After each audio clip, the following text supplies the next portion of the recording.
Hello दोस्तों, कैसे हैं आप सभी लोग। मैं राजकुमार सिंह आप सभी लोगों का बहुत बहुत स्वागत करता हूं। दोस्तों, आरआरबी जेईई सीबीटी 1 का एग्ज़ाम आप लोगों का हो चुका है और आप लोग सीबीटी 2 की तैयारी में लग गए होंगे। तो उसके लिए करियर वे लैब पे बैच स्टार्ट हुआ है इन 4 ब्रांचेज का। तो अगर आपकी ब्रांच इलेक्ट्रिकल इंजीनियरिंग है या मैकेनिकल है या सिविल है, इलेक्ट्रॉनिक्स है, तो उसके लिए करियर वे लैब पे बैच स्टार्ट हुआ है, जो सीबीटी 2 के लिए स्पेशल बैच है। बहुत ही नॉमिनल फीस में स्टार्ट किया गया है और जो हिस्सा आपके एग्जाम के लिए जरूरी है वो हिस्सा इस बैच में कवर कराया जाएगा। अगर आपकी ब्रांच इलेक्ट्रॉनिक्स है या सीएसआईटी है तो आप इलेक्ट्रॉनिक्स वाला बैच लेंगे, क्योंकि इन दोनों ब्रांचेज को भी इलेक्ट्रॉनिक्स वाला पेपर ही देना होगा। बाकी आपकी ब्रांच इलेक्ट्रिकल है तो आप इलेक्ट्रिकल का बैच ज्वाइन करेंगे, मैकेनिकल ब्रांच है तो आप मैकेनिकल का बैच ज्वाइन करेंगे, और सिविल है तो सिविल का बैच आप ज्वाइन करेंगे। ये जो आपका एग्जाम होगा, मैं एक बार सीबीटी 2 के पैटर्न की चर्चा कर दूं तो आरआरबी जी सीबीटी 2 में आपके 15 सवाल आएंगे जनरल अवेयरनेस के, 15 सवाल केमिस्ट्री के, 10 सवाल आपके कंप्यूटर के और 10 सवाल इन्वायरमेंट के, और 100 सवाल आपके आएंगे टेक्निकल के। यानी जो भी आपकी ब्रांच होगी उसके 100 सवाल होंगे। आपकी ब्रांच इलेक्ट्रिकल है तो इलेक्ट्रिकल के 100 क्वेश्चन, आपकी ब्रांच मैकेनिकल है तो मैकेनिकल के 100 क्वेश्चन, यानी 100 क्वेश्चन आपके टेक्निकल के होंगे, 10 question environment and pollution control के, 10 कंप्यूटर के, 15 फिजिक्स केमिस्ट्री के और 15 जनरल अवेयरनेस के। तो आप लोग सीबीटी 1 का एग्जाम देकर के आ रहे हो तो आपने फिजिक्स केमिस्ट्री पढ़ाई होगा, जनरल अवेयरनेस आपने पढ़ाई होगा, ये कंप्यूटर, इन्वायरमेंट और टेक्निकल ये आपको पढ़ना होगा। तो ये तीनों चीजें आपको बैच में मिलेंगी। क्या क्या मिलेगा आपको ट्रेड मिलेगी, जो भी बैच आप ज्वाइन करेंगे उसका टेक्निकल का हिस्सा आपको मिलेगा, साथ ही साथ आपको इन्वायरमेंट मिलेगा और कंप्यूटर मिलेगा। कंप्यूटर और इन्वायरमेंट की रिकॉर्डेड क्लासेज अपलोड होंगी। कंप्यूटर यतेंद्र सर का रहेगा और इन्वायरमेंट विवेक यादव सर का रहेगा। तो कंप्यूटर और इन्वायरमेंट और आपका टेक्निकल, जो भी ब्रांच आप लोगे उसका टेक्निकल मिलेगा। आपके इस बैच में फिजिक्स केमिस्ट्री और जनरल अवेयरनेस आपको नहीं मिलने वाला है, क्योंकि आप सीबीटी 1 में पढ़ के आ रहे हो तो आपने कोई ना कोई बैच उसके लिए ज्वाइन कर ही रखा होगा। इसलिए इस बैच में ये दो चीजें इंक्लूड नहीं रहेंगी। क्या क्या रहेगा? टेक्निकल, इन्वायरमेंट और कंप्यूटर। ठीक है, 120 मिनट में आपको 150 सवाल करने रहेंगे, 150 आपका मार्क्स रहेगा, 100 सवाल टेक्निकल, यानी टेक्निकल का वेटेज सबसे ज्यादा है। ठीक है, आपको इस बैच में क्या मिलने वाला है? आपकी ट्रेड मिलेगी, ट्रेड के साथ साथ आपको कंप्यूटर मिलेगा और इन्वायरमेंट मिलेगा। ये तीनों चीजें आपको इस सीबीटी 2 के स्पेशल बैच में मिलेंगी। सर क्या सिलेबस सीबीटी 2 के एग्जाम तक हो जाएगा? बड़े आराम से उसके पहले सिलेबस हो जाएगा। सर अभी सारे सब्जेक्ट लाइव स्टार्ट हो पाएंगे होंगे तो क्या सिलेबस हो जाएगा? आप 21 दिसंबर से 21 दिसंबर से आप एडमिशन इस बैच में ले सकते हो। आपकी जो रिकॉर्डेड क्लासेज अपलोड होनी है वो 23 दिसंबर से हो जाएंगी। तो 23 दिसंबर से ही कुछ क्लासेज आपको रिकॉर्डेड अपलोड हो जाएंगी ताकि आप पढ़ना शुरू कर देना, और कुछ क्लासेज आपकी लाइव भी चलती रहेंगी। तो आपको इस बात की चिंता नहीं करनी है कि सर हम बैच ले लें और सिलेबस ही ना खत्म हो पाए, ऐसी चिंता आपको बिल्कुल भी नहीं करनी है। जैसे जरूरत पड़ेगी वो सब्जेक्ट रिकॉर्डेड अपलोड करवा दिया जाएगा। ठीक है, बाकी आपकी लाइव क्लासेज भी चलती रहेंगी। तो आपको सिलेबस कंप्लीट हो पाएगा नहीं हो पाएगा इसकी चिंता आपको बिल्कुल भी नहीं करनी है। आपको टेक्निकल हिस्सा बिल्कुल up to dated, exam oriented और बिल्कुल एमसीक्यू ओरिएंटेड सवाल आपको जो आ सकते हैं एग्जाम में वो कंटेंट आपको मिलेगा, और इन्वायरमेंट और कंप्यूटर भी आपको इस बैच में मिलेगी। जो भी आप ब्रांच होगी उसका बैच लेंगे, और इसकी फीस भी बहुत नॉमिनल रखी गई है। ठीक है, आप लोगों की रिक्वेस्ट पे कि सर फीस नॉमिनल रखिए, ये फीस रखी गई है जिसमें आपको टेक्निकल और इन्वायरमेंट और कंप्यूटर 3 चीजें आपको मिलेंगी। बैच आप वही ज्वाइन करना जो आपकी ब्रांच है। वैलिडिटी आपको 1 साल मिलेगी जब से आप इस बैच को ज्वाइन करेंगे, तो 1 साल तक आप वीडियो को कितनी भी बार देख सकते हैं। जो सब्जेक्ट लाइव होंगे, लाइव क्लास होने के बाद भी वो क्लासेज ऐप पे रिकॉर्डेड रहेंगी। ऐसा नहीं कि लाइव क्लास होने के बाद वो हट जाएगी ऐप से। लाइव क्लास कोई जब भी होगी तो वो क्लास भी ऐप पे तब तक रहेगी जब तक कि आपके कोर्स की वैलिडिटी रहेगी। उसके अलावा अगर मैं बात करूं तो ये आरआरबी जेईई का टारगेट बैच आपको पीडीएफ नोट्स भी मिलेगा, और जो प्रीवियस ईयर के आरआरबी जेईई की क्वेश्चन है या और किसी जेईई के एग्जाम के क्वेश्चन है जो आरआरबी जेईई में आ सकते हैं, वो क्वेश्चन भी आपको इसमें डिस्कस किए जाएंगे। कुछ सब्जेक्ट आपके रिकॉर्डेड रहेंगे, कुछ क्लासेज आपकी लाइव भी चलेंगी, और लाइव क्लासेज होने के बाद वो भी क्लासेज ऐप पे रिकॉर्डेड रहेंगी। अब आपके मन में कंफ्यूजन होगा, सर हमें बैच कौन सा लेना है? आपकी ब्रांच अगर इसमें से कुछ भी है, mechanical, production, automobile, manufacturing, mechatronics, industrial machining कुछ भी है, तो आप मैकेनिकल इंजीनियरिंग का जो बैच स्टार्ट हुआ है उसको लेंगे। इसमें से कुछ भी आपको ब्रांच है तो आपको मैकेनिकल इंजीनियरिंग का सिलेबस पढ़ना होगा और वही पेपर देना होगा। और अगर आपकी ब्रांच इसमें से कुछ भी है, जैसे इलेक्ट्रॉनिक्स है, कंप्यूटर साइंस एंड इंजीनियरिंग है, या कंप्यूटर इंजीनियरिंग केवल है, या कंप्यूटर साइंस है, या इंफॉर्मेशन टेक्नोलॉजी है, कोई भी ब्रांच है, इलेक्ट्रॉनिक्स इंजीनियरिंग है, या इंस्ट्रूमेंटेशन एंड कंट्रोल इंजीनियरिंग है, कम्युनिकेशन इंजीनियरिंग है, इसमें से कोई भी ब्रांच अगर आपकी है तो आपको इलेक्ट्रॉनिक्स का बैच लेना पड़ेगा, और इलेक्ट्रॉनिक्स का सिलेबस जो मेंशन है वो आपको पढ़ाया जाएगा। ठीक है, तो आप कई बार सीएसआईटी वाले इस बात से कंफ्यूज होते हैं, सर कंप्यूटर साइंस का बैच कहां है, आईटी का बैच कहां है।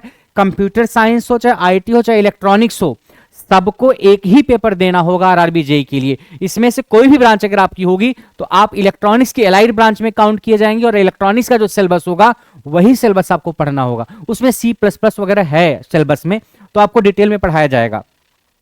उसके अलावा अगर आपकी ब्रांच सिविल है तो आप सिविल इंजीनियरिंग का बैच ज्वाइन करेंगे, और अगर आपकी ब्रांच इलेक्ट्रिकल इंजीनियरिंग है या इलेक्ट्रिकल का कोई कॉम्बिनेशन है, जैसे इलेक्ट्रिकल एंड इलेक्ट्रॉनिक्स एक ब्रांच होती है, तो आप इलेक्ट्रिकल का बैच ज्वाइन करेंगे। अगर आपकी ब्रांच इलेक्ट्रिकल इंजीनियरिंग है या इलेक्ट्रिकल एंड इलेक्ट्रॉनिक्स इंजीनियरिंग है तो आप इलेक्ट्रिकल का बैच ज्वाइन करेंगे। इलेक्ट्रिकल एंड इलेक्ट्रॉनिक्स वाले इलेक्ट्रिकल का ही बैच ज्वाइन करेंगे, ठीक है। इलेक्ट्रॉनिक्स एंड कम्युनिकेशन वाले इलेक्ट्रॉनिक्स का ज्वाइन करेंगे। इलेक्ट्रॉनिक्स एंड कम्युनिकेशन वाले इलेक्ट्रॉनिक्स इंजीनियरिंग वाले इलेक्ट्रॉनिक्स का बैच ज्वाइन करेंगे। इलेक्ट्रिकल इंजीनियरिंग वाले या इलेक्ट्रिकल एंड इलेक्ट्रॉनिक्स वाले इलेक्ट्रिकल वाला बैच ज्वाइन करेंगे, ठीक है। तो कौन सा बैच आपको ज्वाइन करना है मैंने बता दिया। CSIT वाले इलेक्ट्रॉनिक्स वाला बैच ज्वाइन करेंगे, तो आपको मैंने बता दिया 7,951 सीट्स है टोटल सारी ब्रांचेज की मिला के, इसमें से आपको एक सीट अपने लिए हासिल करनी है। आसान नहीं है डगर आपकी, आसान बिल्कुल भी नहीं है, आपको कमर कस के मेहनत करनी पड़ेगी। कुछ ऐसे बच्चे आपको मिलेंगे CBT2 के लिए जिनका टेक्निकल बिल्कुल बहुत शानदार तरीके से तैयार है, और कुछ अच्छे बच्चे भी CBT2 में बैठेंगे जिनका CBT1 बहुत अच्छा हुआ, CBT1 के मास्टर थे, CBT2 में उनकी नैया पार नहीं लग पाती, क्योंकि आपने अगर लगातार लंबे समय से नॉन टेक एग्जाम की तैयारी की है और टेक्निकल कभी पढ़ा नहीं तो CBT2 में टाइम लगता है पढ़ने में।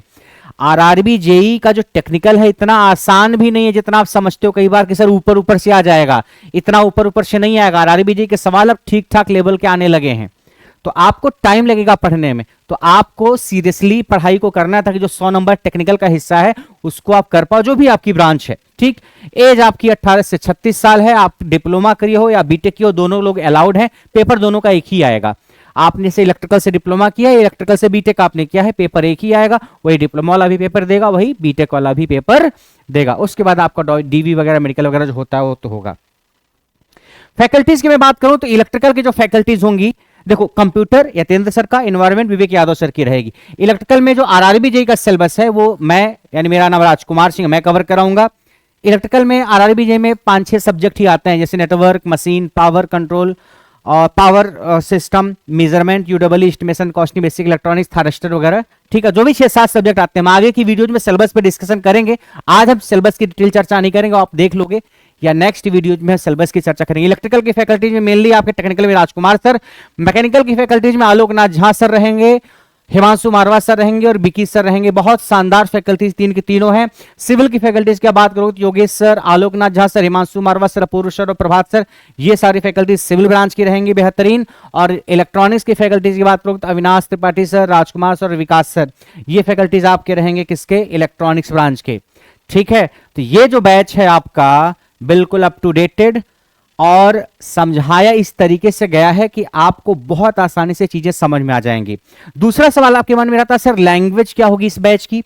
जो इस जेई का बैच अभी मैं बात कर रहा हूं इसमें रिटन वर्क आपका इंग्लिश में होगा, जो नोट्स आपको मिलेगा वो इंग्लिश में मिलेगा, जो बोर्ड पे लिखा जाएगा वो इंग्लिश में लिखा जाएगा। और बोलने की जो भाषा होती है, जो सेंटेंस फ्रेमिंग हिंदी में होगी लेकिन उसके वर्ड्स इंग्लिश में होंगे।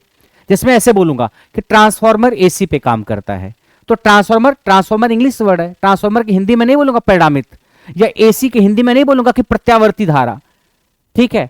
तो जो सेंटेंस होंगे वो हिंदी के होंगे, सेंटेंस के जो वर्ड्स होंगे वो इंग्लिश के होंगे, रिटन वर्क आपका इंग्लिश में होगा। तो आपकी अगर इंग्लिश ठीक ठाक है तब तो आपको समझ में आ ही जाएगा, अगर आपकी इंग्लिश थोड़ी वीक है तो भी आपको समझ में आएगा, ठीक है। कोई ऐसा टीचर नहीं होगा जो बिल्कुल धारा प्रवाह इंग्लिश ही बोलेगा, हिंदी बोलेगा ही नहीं, ऐसा आपको टीचर नॉर्मली नहीं मिलेगा। हाँ, लेकिन लिखने का जो काम होगा वो इंग्लिश में ही होगा। अगर आप इस उम्मीद में हो कि सर लिखने का काम हिंदी में होगा क्या, वो जो आईटीआई के बैचेस चलते हैं उसमें लिखने का काम हिंदी इंग्लिश दोनों में होता है, या हो सकता है आगे कोई हिंदी का बैच आए, शायद, वो भी उम्मीद नहीं है लेकिन हो सकता आए तो हिंदी में लिखा जाएगा। फिलहाल इस बैच में लिखने का काम जो होगा वो इंग्लिश में होगा और जो बोलने का काम होगा वो इंग्लिश हिंदी दोनों का मिक्स होगा, ठीक है। तो अगर आप इंग्लिश मीडियम बैकग्राउंड से पढ़ के आ रहे हो तो आपको कोई दिक्कत बिल्कुल नहीं होगी, और अगर आप हिंदी से डिप्लोमा या बीटेक करके आ रहे हो तो आप अगर थोड़ा सा मैनेज करोगे तो आप समझ ले जाओगे। ये थी बैच की सारी जानकारी। ये बैच आपको ज्वाइन कहां पे करना है, ये बैच आपको करियरविल पे ज्वाइन करना है। आप जो भी आपकी ब्रांच होगी उसके हिसाब से आप बैच ज्वाइन करेंगे और आप अपनी तैयारी स्टार्ट कर सकते हैं। एडमिशन 21 दिसंबर से लेंगे और जो क्लासेज है, रिकॉर्डेड क्लासेज अपलोड होनी है, वो सारा काम 23 दिसंबर से स्टार्ट हो जाएगा। ये थी बैच की जानकारी। अगर आपके फोन में करियरविल ऐप नहीं है तो उसको इंस्टॉल करिए, और ऐप इंस्टॉल करने के बाद अगर आपको बैच नहीं दिखता है तो आपको क्या करना है, ऐप पे जाना है, ऐप पे सबसे नीचे एक बैच का ऑप्शन होगा, उस पर क्लिक करना, किस पे, बैच पे। उसके बाद ऊपर कई सारी सेक्शन दिखेंगे, SSC, SSC mains, teaching, banking. थोड़ा और दाएं साइड आप जाओगे तो आपको एक सेक्शन दिखेगा JE, ITI and railway exam. JE, ITI railway exam का एक सेक्शन होगा, उस पर क्लिक करना आप। जैसे आप उस पर क्लिक करोगे जितने भी बैचेज जेई, आईटीआई रेलवे से रिलेटेड हैं वो सारे बैचेज आपको दिख जाएंगे। वहीं पे जाकर के आप बैच की इंट्रो वीडियो देखना, इंट्रो वीडियो में बैच की सारी जानकारी दी जाती है और फिर उसके बाद वहीं से आप क्लिक करके परचेज भी कर सकते हो। ठीक है, तो बैच आपको कैसे ढूंढना है, ऐप को सबसे नीचे बैच पे क्लिक करना, फिर ऊपर जाना है जेई, आईटीआई रेलवे एग्जाम के सेक्शन पे और वहां से आप बैच को परचेज कर सकते हो। ठीक है, तो आज की हमारी आपकी मुलाकात यहीं तक, फिर आपसे नेक्स्ट क्लास में दोबारा मुलाकात होगी। लेकिन आपको अगले 3-4-5 महीने जब तक आपका सीबीटी का एग्जाम नहीं हो जाता, ये जो मौका आपको सुनहरा मिला है, अपने शरीर की पूरी ऊर्जा का इस्तेमाल आपको तैयारी करने में करनी है। सिलेक्शन हो या ना हो वो बाद की बात है, उसके बारे में ज्यादा सोचोगे तो चिंता होगी। अभी सिर्फ आप प्रोसेस पे फोकस करिए, एक एक सब्जेक्ट को उठाइए और उसको कंप्लीट करिए। एक एक सब्जेक्ट को उठा करके आप कंप्लीट करोगे तो एक समय ऐसा आ ही जाएगा जब आप 70-80% सिलेबस आराम से कवर कर ले जाओगे। और पेपर दिल खोल करके दीजिए, उसके बाद जो भी होगा वो सब भगवान के हाथ में। अभी आपके हाथ में है पढ़ना, तो वो काम आपको करना है। ठीक है, बाकी फैकल्टी जितनी मेहनत कर सकती करेंगी। तो आज के लिए इतना ही, बाकी की कहानी नेक्स्ट क्लास में। तब तक के लिए नमस्कार।